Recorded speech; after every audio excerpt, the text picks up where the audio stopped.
As of today, February 25th, 26th, when this comes out, where does UConn come out in the brackets? Seeing a lot of 9s, seeing some 10s, maybe some 8s. Either way, you're locked on UConn.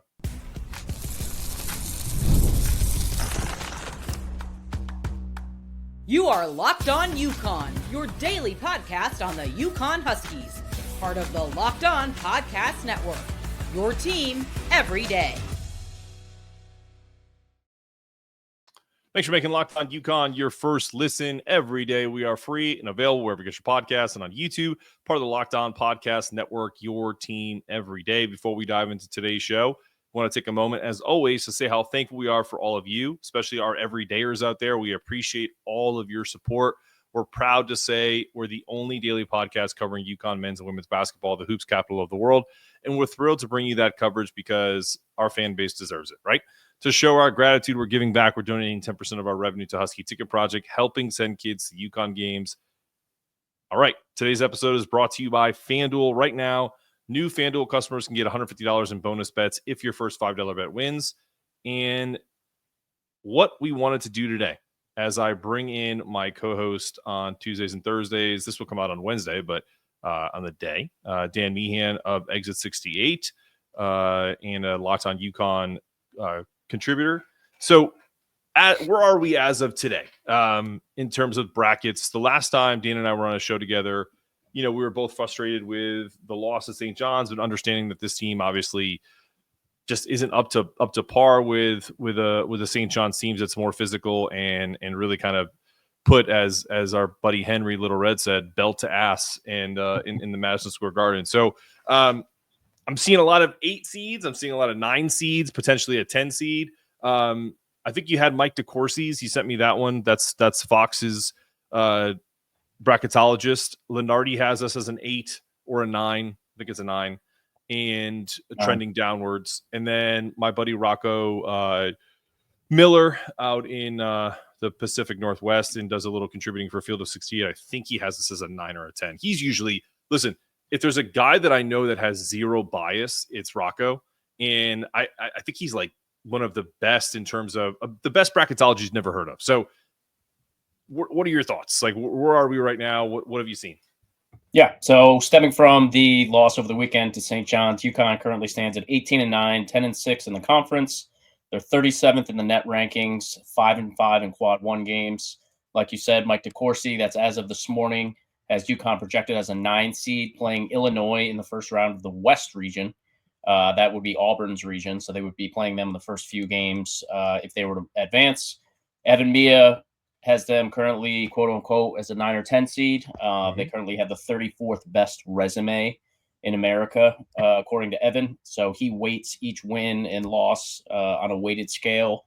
UConn's current wins, according to Evan's site, are still Gonzaga, Creighton, Marquette, Texas, and Baylor, with their worst losses being Seton Hall, Colorado, Dayton, Creighton, and Memphis. So all 3 of those Maui games still haunting us to this day, not helping the resume in the least. So Joe Lenardi, as of this morning, has them as a 9 seed, playing New Mexico in the East Regional. They'd be playing Duke if they were to advance. It's just, and I saw an interesting stat this morning. This is just the 4th time in the last 55 years that half of the men's college basketball preseason top 10 is now unranked. Kansas started the season as number 1. UConn was 3. Gonzaga number 6. Baylor number 8. And UNC number 9.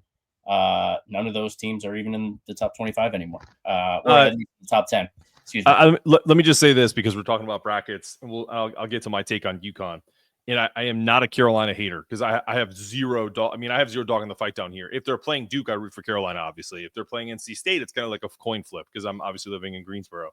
But with Carolina, they have 1 quad 1 win. And all of a sudden, they're like on the step of, this is what I was trying to tell you guys, you and some other people about, like, since UConn has a reputation and they have a name, they're going to get the benefit of the doubt if they're on the bubble. North Carolina has 1 quad 1 win. How many did Providence have last year and didn't get in? 6. Yeah. 6 quad 1 wins, and they didn't get in. So Joe Lenardi, as of this morning, has them as their first team out. First team out, right? Yep. So that's like right there. Right now they're out. Yeah.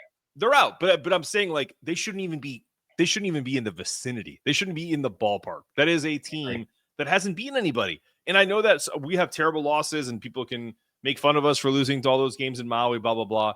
I mean, we're 5-4 in quad one or 6-4 or something like that. Whatever. Like the idea, 5 in quad one games, UConn. Yeah. So if North Carolina had 3 quad one wins or 4, I'd give them a benefit of the doubt, but that's just not the case. But that's me just on a. They're 1 in 10 in quad one games. I know 1 in 10, dude. Like it's just come on, like no good wins. You can't you can't be invited to the NCAA tournament as a blue blood team like Carolina if you don't beat anybody. I'm sorry. And that opportunity, obviously, they've had not even games. They've proved nothing to not even be on the bubble, is my opinion. So my buddy Rocco, you can get his site is the Bracketeer at bracketeer.org. Check him out. He's got Auburn. He's got UConn and Auburn side, which would be awful. They play. It's Utah State in UConn as the 8-9 game. Winner would take on the Auburn Tigers, the juggernaut of this year's group.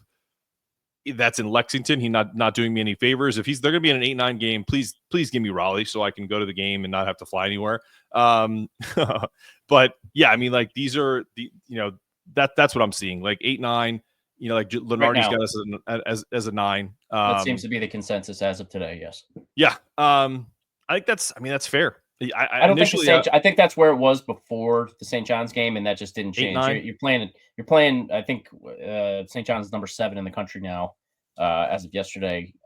That's a top 10 team. They didn't take a huge hit in any of these seeding standings by losing to a top 10 team in the nation. That's one of the best teams in the country now. Yeah, it's surprising to me, and this is just about the Big East in general. St. John's is only a 3 seed right now. I think they can sneak up to a 2 before the season is done, but they're not going to play any big time games. And honestly, that's one of the reasons why I really want to talk about when we get to it, the ACC Big East partnership that I'm going to kind of propose, because I talked about this a long time ago before guys like Coach K and Val and all the Big East folks are going to kind of talk about an alliance and all this different stuff. I had Matt Edwards on and we talked about it. How fun would it be to poach some North Carolina teams, selfishly for me, but also because you're creating like a monster basketball brand. So we'll talk about that later in the program. But I know this is kind of just like a non-scientific bracketology, but I really do feel like the ceiling for us is a 7 right now, and that's it. I don't think you can get any higher than that. No. And I think the lowest we can go, because I do think that unless we lose out, we are going to make the NCAA tournament or go 1-4 or something like that. I think they'll make the tournament, but the floor is an 11, and maybe that first 4, just because they want the ratings, just because they want to have a name in that first 4 to play like a Wake Forest or to play another mid-major. We'll see. Your thoughts? Yeah, part of the reason why, and we'll talk about this at length more towards the end of the pod, is UConn. If you don't play a stellar out of conference schedule and stack up a couple wins, like I just said. UConn's worst loss of the season are still the ones in Maui, and those are bad teams. Mm-hmm. If you're playing teams like that and you lose, it's a slippery slope, because you don't in today's Big East, back in 2009, 2011, sure. When they won the national title in 2011, they went 9-9 in the Big East. Those were the heydays of the Big East. You still had plenty of in-conference schedule games to up your resume and get some stuff and get some back if you had a couple bad losses along the way. UConn doesn't have that luxury anymore. The Big East is down. Make no mistake about it. These football schools and the NIL era that are just flooded with cash paying these players, you're starting to see year by year more talent is going to the SEC. This is the best that basketball conference has ever been. That is a football conference, first and foremost. Make no mistake about it. That is why you're starting to see those teams simply have more cash to spend on high-end players, and that's why they're seeing a lot. It's so top-heavy with the SEC flooding the top 10 in the AP polls and Ken Pom. UConn, they've got some bad losses. They don't have any more games the rest of the way. They've got Marquette at home, but they don't have the luxury of playing a stellar in-conference schedule where they can get back some stuff that they lost earlier in the year. Yeah, no, I don't disagree. The Marquette game is the only kind of marquee game of a, probably it's a quad 1, 2-ish game, depending on where Marquette is in the net. And I'll be there for that. Hopefully I'll go 2-1 in my trips. I don't want to go under 500, but who knows with this team. And then the other thing I was going to say is, to my point though, That Marquette game, that was the best win of our season, so we thought at the time, right? When we beat that But team. a few of We go to those. Marquette, they have the highest, attendance they've ever had in that arena. We beat them, and we thought it was the best win of the season. Gonzaga is still weighted as our best win of the season. That's a That's team wild. that has fallen off a cliff. And on Evan Mita's weighted system, that's still our best win. Like, that's Yep. a problem. That's a Big East problem. I want to when I have Evan back on the show, I want to propose that idea. if there's one contribution that I want to have to the world of college basketball is to adopt a system where when you play the team that you play, like, so for example, right, Kansas was the number 1 team in the country. Creighton should not be punished because they beat Kansas, who was number 1 at the time, and just that win doesn't mean much right now. It just doesn't. It's a perception win. Oh, we beat Kansas, but it's not like a numbers analytics thing. Yeah, I mean, that needs to be locked in. Say you've got a team that's loaded in the beginning of the year, crushing everybody playing well. You beat them at full strength, and they lose 2 guys to injury later in the year. Exactly. You beat them later in the year. Both those games are weighted the same. So I don't know. Maybe I don't know if there's a perfect way with the math. I'm not as smart as these guys, but to try to weight these games differently or put them in a vacuum at the time so that they're not changed later. I think the sliding scale sucks because it's out of your control. And what everyone tells you is you just got to play your schedule and you take care of your own business. You've said that to me before. They just got to win, right? They got to take care of business. Well, sometimes you win and then you lose because you lose in the analytics game. So by winning a big time game at Texas, by winning a big time game in Gonzaga, in a neutral site with Gonzaga, at Creighton, like those wins don't mean as much because then teams start to backslide. There's got to be there's got to be a formula that makes sense that can still, you lose a few kind of like notches because the team falls off a cliff, but not like, I can't believe the Gonzaga game is still weighted as their best win. It's ridiculous. It's shocking to me. All right, we're going to take a quick break, and then when we come back, I need you guys in our fan base to understand, yes, are some of you really disappointed? Are some of you going over the top? Sure. I'm somewhere in the middle of that. And the reason why is because I'm old enough to remember how frustrated I was at the end of 2011, even how frustrated I was at the end of 2014. And we walked away from those 2 years with a couple of rings. So it's UConn. The most UConn thing ever, to quote my buddy in Providence Troll, Matthew Leb, would be for UConn to make a run at the Final Four this year with all of the crap that we've gone through back and forth. Let's talk about it coming up after the break. When the game tips off, the NBA action is just getting started, and there's no better place to get in on the action than FanDuel, America's #1 sportsbook. With FanDuel, you can place live bets throughout the game, so even if you miss the opening tip, you want to bet on a fourth quarter comeback, you can stay in the action. And if you're looking for a bigger payout, you can even combine some live bets into same game parlays. I love using FanDuel's live betting feature because it keeps every moment of the game exciting, whether I'm backing my Huskies for a late game rally, which seems to be the case lately, or for someone like Alex Caravan to hit a clutch 3. I never feel like I've missed any chance. Plus, the app is easy to use. When you win, you get paid instantly. Right now, new FanDuel customers get $150 in bonus bets if you win your first $5 bet. Just visit FanDuel.com to join today. That's FanDuel.com for your shot at $150 in bonus bets. Remember, my wife did this on the Super Bowl. She put a $25 parlay on one of these bonus bets and won $3,750. So if you don't have an account right now, get your bonus bets, get your first $5 bet win, and sometimes you can win some good money. Make every moment more with FanDuel, the official sportsbook partner of the NBA.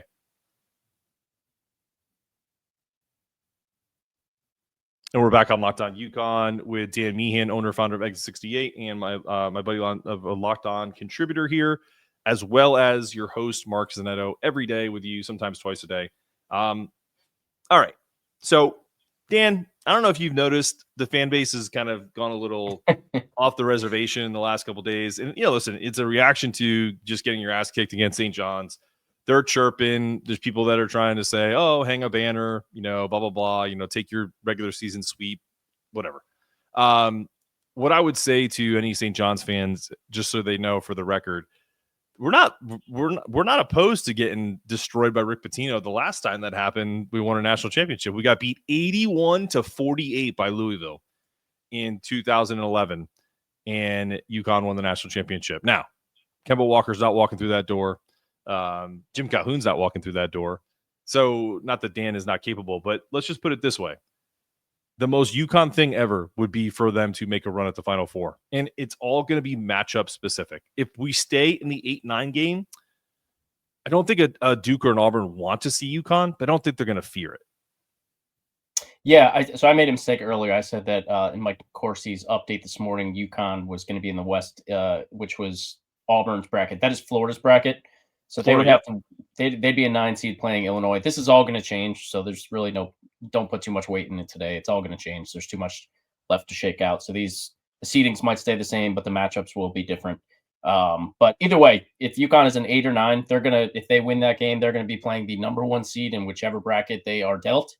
That's going to be a team like Florida, Auburn, Duke, Iowa State. I just want to say they also have to win the first game. Like we're all talking about that, but like if you get a Utah State who shoots incredible from the 3-point range, if you play like some of these teams that are in the 8-9 game right now, obviously subject to change, Vanderbilt who's played well in the SEC, you got some other ones here. What is it? Utah State. You have Gonzaga, Illinois, BYU, New Mexico. Like these aren't cupcake games. If UConn, to me, I don't know about you, but if they can sneak into a 7 seed, the matchups I'm seeing are Nebraska, Oklahoma, much more favorable.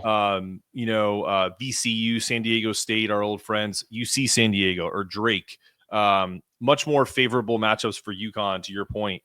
And then if you just start to kind of extrapolate that, I don't think anyone is going to be afraid of Michigan State. As you mentioned, team can't shoot. They're physical, but they got a little St. John's going on. So maybe that's not maybe Tennessee, I don't think is a good matchup for them. The difference, the sliding scale, if UConn, and personally, I think that they're going to be either an 8 or 9. I don't think that they will play their way to being a 7 seed. I just don't think they have the resume. I think they're going to drop 1 or 2 more games the rest of the way. They've got 4 to play in the regular season.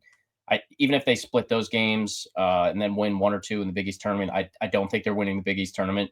I think that's St. John's to lose. I just don't trust UConn's team right now to reel off 3 wins in a row, no matter who they're playing. They just haven't showed that to me at any point during the Big East conference schedule this year. I don't trust them to win 3 games in a row, no matter if it's Seton Hall, DePaul, and then Creighton. They're going to run into a team that's equal or greater than them, and they just haven't shown the ability to win 3 games in a row. I don't disagree, but do you remember, like, if it's not too long ago, that 2011 team, and I know that it has Kemba Walker, one of the, if not the best player in UConn history, one of the top 3 or 4. That team had given up. Like it legitimately had given up, and Jim Calhoun was pissed, and that team had 1 foot out the door. So all of the stuff that we're hearing now, this is the stuff that Alex has said in the press. This hasn't been just an issue that's popped up. It's been an issue all year where people maybe are malcontents or just frustrated. We've always been able to kind of make it come together. It's one or the other. Either they do make that big run or they lose in like the second round. It's rare for a UConn squad to kind of make a second weekend and then lose in the Sweet 16. And I joked around in my college basketball preview with Locked On College Basketball. It's like, don't let UConn make the Final Four because then they'll win the national championship. Like it only happened. We only lost 1 time in the Final Four, and that's because we lost Jerome Dyson to an ACL. So there's a couple of things at play, I think, for UConn. To your point, with each year, each game that goes by, I don't think that those eras in college basketball are even applicable to the current landscape. You don't think so? Basketball. I don't. Why not? You're seeing, because of the NIL era, you're seeing teams like Auburn, teams in the SEC, even UConn. Still human beings, though. Oh, correct, but you're now acquiring. Rick Pitino is not even recruiting high school basketball players anymore. I get it. You know how insane that is? I get it. He only wants grown men. These guys are 22, 23, and 24-year-olds at Auburn. UConn, I just don't think can compete with those guys. They're not dogs, 1, and 2, they're smaller. Yeah. They're less grown up than these other guys from these teams. But on the other side, I still love the coaching staff. I love their preparation, their ability to navigate a 6-game slate of the national tournament. There's a lot of great teams in college basketball with some really great coaches. There's only a few that have been able to run the table on a 6-game slate. Rick Pitino being one of them. Bruce Pearl More hasn't than been once. able to do it. More than once, too. Bruce Pearl hasn't done it, and he's had some really good teams, whether it be at Tennessee or Auburn. Last year, they had an early exit. Kelvin Sampson down in Houston. That's a team that I would love to see in the second round matchup, in the second game of our 6, because I think they're small. They have holes. But UConn, so the sliding scale here is in the 8-9 game, you're at the top of a bracket. If you win that 8-9 matchup, you're playing the number 1 overall seed. No matter who gets these number 1 seeds, I just don't think UConn can beat any one of those number 1 overall seeds that they're going to get matched up against. I like some of the 2 seed matchups at the bottom of the brackets way more than I do the 1 seeds. Yeah, I agree with you there, but I disagree with you that if there's 4 number 1 seeds right now, and I think the consensus is Florida, Alabama, Duke, and Auburn. Okay, yep. So who I don't want to see in the second round if they were to win is Auburn. Number 2 would be Duke. Number 3, I'd go Florida. Number 4, I'd go Alabama. I think if I had my choice, I would actually want to see Florida because that's a young coach who has no idea what he's doing. He's a fantastic recruiter, great coach, played at San Francisco, kind of found out that some of the stuff that was going on with him was kind of a hoax, and people that gave him a lot of crap for that, and that wasn't warranted. So kudos to him for kind of navigating that and having his team at the top of, or at the very top few of the SEC and getting a 1 seed. They're big, they're fast, they're strong, but they're not before. But they haven't done it before, and it's a factor that you have to really add in. And we've talked about this. This is the only game they got really kind of ran out of the building was against St. John's.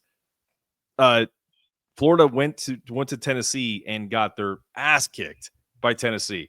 They also did the exact opposite to Tennessee. So there's this faction that I think is the reason why UConn always has a chance with this. I was about to say administration, with this regime, which is they play the type of style of basketball that is controllable, where it doesn't get too far away from you. Even in the game against St. John's, some people said, "Oh, they never had a shot." Well, they're down 9 after being down 20 with the ball in their hands, and they turn it over after being on a 21-8 run. So if they score there, now it's 7. Maybe that team gets tight. In the NCAA tournament, and it's magnified. And also something else to keep in mind.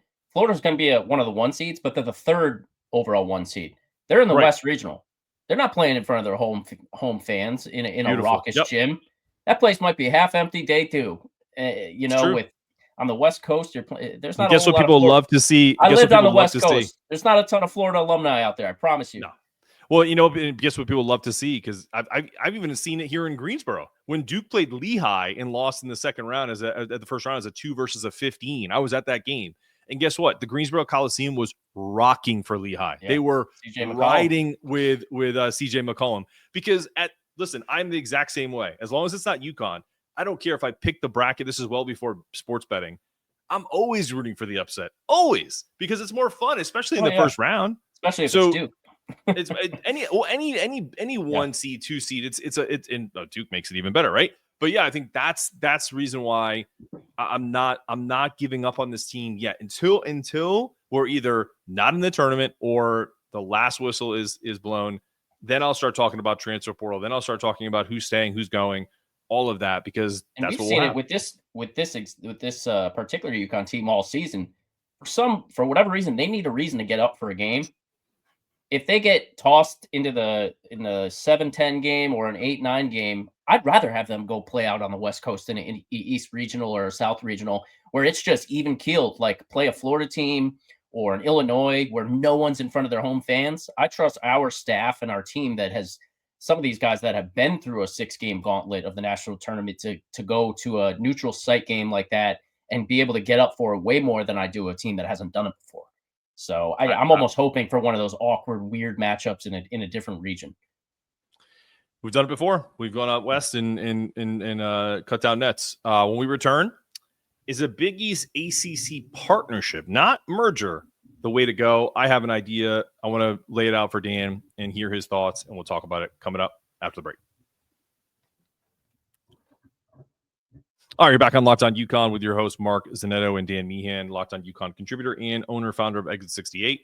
All right, so this whole idea I don't want to say I was the first to say it, but I kind of was. And then Coach K started kind of giving it some. He's got a little bit bigger resume than me, so I totally understand why people are running with his story. And now Val Ackerman's saying that we're going to have conversations about. I hate the word alliance because the last time the ACC got into an alliance with the Pac-12 no longer exists and is now a bastardized version later on. So I don't want an alliance. I want us to create non-conference games throughout the year. So what that would look like is you don't just go play bye games all year, because if you're going to compete with the Big 12 and the Big 10 and the SEC, and you don't have that dearth of quad 1, quad 2 games all year, you got to sprinkle in kind of what Duke did with Illinois, that random game in Madison Square Garden at the end of January. So my proposal is it's tiered. If you're one of the top teams, they figure it out, whether it's UConn, Duke, North Carolina, St. John's. There's like a mixture of those, and that's kind of like you do make a big event at like Madison Square Garden in the middle of the season, and it gets a bunch of eyeballs, and everyone is happy because everyone gets quad 1 or quad 2 opportunities in a neutral site. Then for like more of the Southern teams, you got Atlanta, you have Charlotte, you have all these places. And you do that you have one game in December, you have one game in January, you have one game in February before the end of your season. So you get 3 non-conference games against quality opponents, either home at homes or neutral sites. And you tier it based off of region or just kind of how bad or good the teams are. So like Boston College can play Providence because it's close, and both those teams are kind of trash right now. So you get what you get. If you're a quad 3 team, you get a quad 3 opportunity. If you're a quad 1 or quad 2, then you get that opportunity. And then as years go on and you get better, it's a rotating scale. So I don't want to see UConn play Miami because Miami sucks. But if they're going to play Duke or they're going to play North Carolina or NC State in a better year, I'm fine with it. What are your thoughts? Yeah, I love the idea. We see this more so in the women's game. UConn played Tennessee and South Carolina. And speaking to the Duke Illinois game over the last weekend, like people are talking about that Duke Illinois game a lot because Duke kicked the crap out of Illinois. I saw some stuff on Twitter. It was like, which team does this game mean more for, Duke or Illinois? Illinois slid in the back half of their conference schedule anyways. They're not even in the top 25 anymore. I don't think that they're going to be at any point the rest of the way. Duke has an opportunity. They go to Madison Square Garden to play in front of a big-time crowd.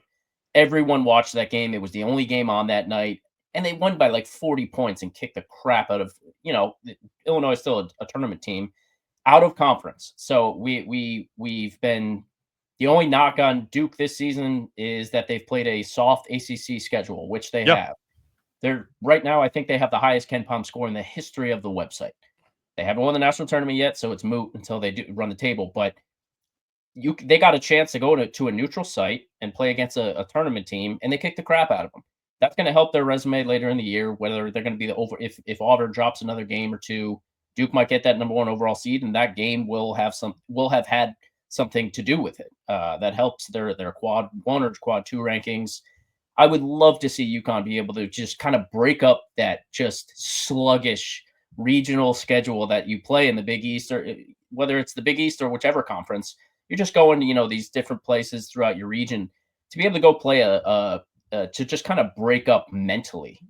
The playing the same teams over and over, driving 80 miles from here to Providence to Philly to New York, wherever, just kind of switch up your mindset and play a different play style.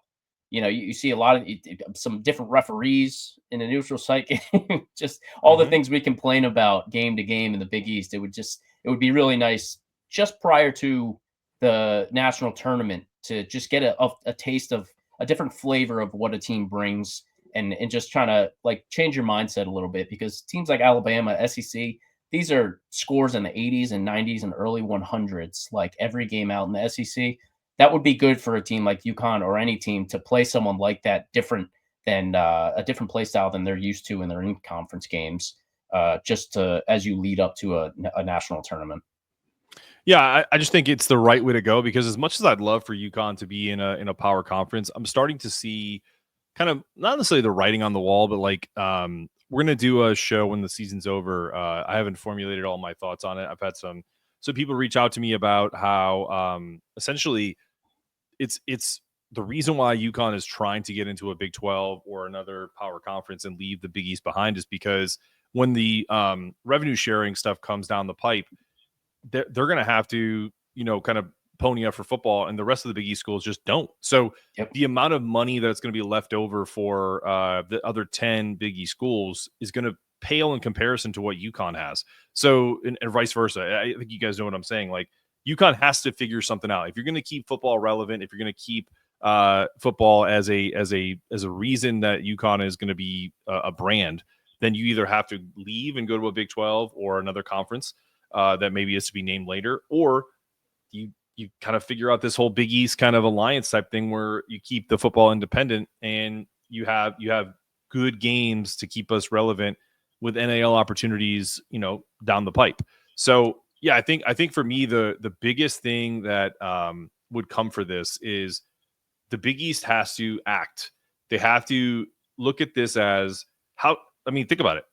If you want to keep UConn, how do you keep UConn in the Big East? You entice them with like, hey, you're going to play either Duke or North Carolina every year in the non-conference for the next 5 years. For the same reason why UConn is skeptical about staying in the Big East is the same reason why they didn't necessarily get into the Big 10 or Big 12 in the beginning of the season. I think those went to a vote, and it was, we'll accept basketball now, right, in the next couple of years, but you have to wait for football. We need to see how much money you're willing to pour into that program if that's going to stay consistent. So until you show us that, we can't let you in for football. Basketball, different story. UConn has the same problem with these teams in the Big East. Some of these teams don't even have Division I football programs. Like Villanova's D1 or D2 or D1 FCS. AA, whatever. Yeah, FCS. And so that's for the same reason that it's hurting UConn to stay in the Big East, where they are winning games against Gonzaga, who's no longer in the top 25. That game is still ranked and weighted higher than some of their Big East wins. That's a problem. And that's not going to change going forward. It's only going to get worse as we progress through this NIL era.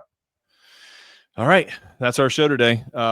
Really appreciate you guys tuning in. If you haven't already seen it, my interview with Ian O'Connor and about Dan's upcoming collaboration with him is online right now. You can also find Ian's book on Amazon and get it pre-ordered. He's going to have about 3 or 4 book signings in and around Connecticut and New Jersey. So definitely be on the lookout for that. And yeah, it was a really cool experience to listen to Ian talk about the process. And if you haven't listened to that episode yet, I asked some really cool questions about his other books too. Topics like Derek Jeter and Bill Belichick and those guys. So Aaron Rodgers. So he's my favorite writer by far.